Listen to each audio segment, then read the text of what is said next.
to start with, I think it's the simplest of the things that I'm going to mention here. It's going to sound silly. It's make sure your sales process is sound. And I say that because as I was going through my buying process to get my car, we always critique from a 30,000 foot view because, we kind of know what a sales process should look like. But until you're really in it and trying to do it, trying to actually buy a car, it's really easy to overlook a lot of the issues. For me, I'm in the industry, right? So I know what questions to ask and I know what I'm looking for. I'm trying to make it as easy as possible for the person on the other end of that screen who's going to be getting the lead or whatever it is that I send through. You would be shocked, or maybe not, at the inconsistency in response versus what I actually asked. So if I say, hey, Don, I'm looking for a lease number on this vehicle. Here is my credit score. Here's how much I'm going to put down. Here's how many miles I need. You would think it's a fairly straightforward response. I'm not looking to come test drive. I'm not looking for this or that. All I want is a number, right? You get me the number, then I'll come in and test drive the vehicle. And it's so difficult because we're stuck. So many dealers, I don't want to generalize, but so many dealers are just stuck in the old way of sales that they're not thinking about their overall BDC process and how they're going to get that customer to come in the door. So that's number one. I think we got to build a better process overall. I think we need to look at, our lifestyle management tools or life cycle management tools, excuse me, where, we need to understand what our current customer base is doing and going through at any given time, because we've already done the work of getting them to come buy from us before or service their vehicle from us before. So how do we capitalize on that? Whether it is doing proactive car buying offers, whether it's doing, offers to get them to come in and flip out their vehicle, looking at equity.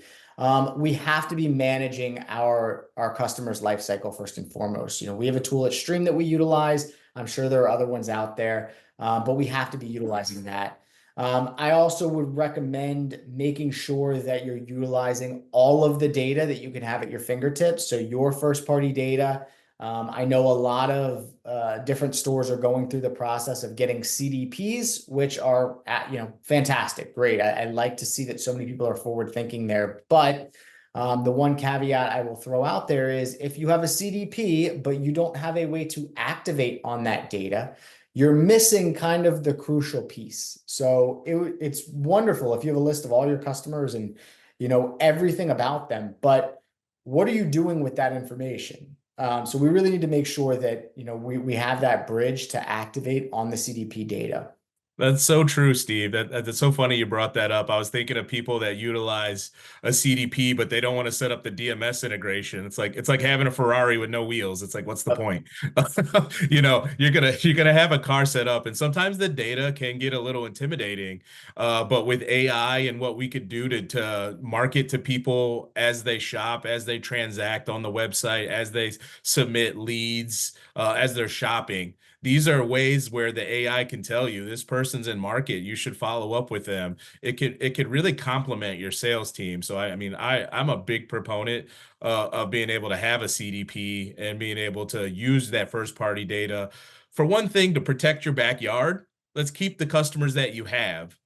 And then let's worry about finding new customers, because that's going to be the key. And you'd be really surprised of between all the vehicles that you sell, how many people you can get back with the new incentives and the new offers and EVs that, maybe they bought an off-brand used car 3 years ago, but they have a service appointment in 2 weeks. It would be great to be able to market to this person and let them know, what you guys are offering, what's that looking like while they're bringing their vehicle in for service. Yeah, absolutely. The other thing that I always think about, and it's kind of like an anecdotal thing that I always say, but I think it's really important, is how do we do the best with what we have? How can we be the first to market across the board? So I always think of this in terms of how my wife shops. Now, my wife is smarter than me in every conceivable way, except when it comes to buying a car, right? So I always joke about that. But for her, when she's looking to buy a vehicle, which she also just did, She doesn't care if it's the 1st of the month, the 3rd of the month, or the 30th of the month.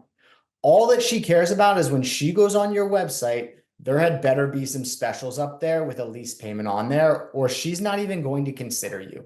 And I think that that's how a lot of people shop. You know, we're all in the industry, so we're used to seeing these things. We know that incentives don't come out till the 4th of the month. We know that there's always a heavy push towards the end of the month so we can hit our number. A lot of consumers don't think that way. They think, okay, it's the 2nd, it's a Saturday, I need to buy a car, I'm going to start shopping. So, you know, we have a platform that we utilize internally called Retail Ready that allows us to have specials live within 4 business hours. You know, we went and we did a kind of a large level survey across the board in Q4 of last year. And we found that a majority of dealers are missing out on 25% of the month because they don't have specials up on their website.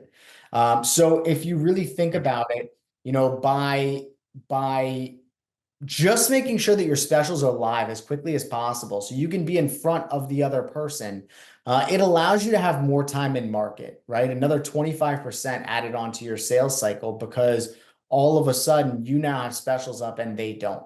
So I would definitely recommend, you know, in addition to building a better process, you know, managing your customers' life cycle data, is make sure that, you know, we're getting that information out to the consumer as quick as we possibly can.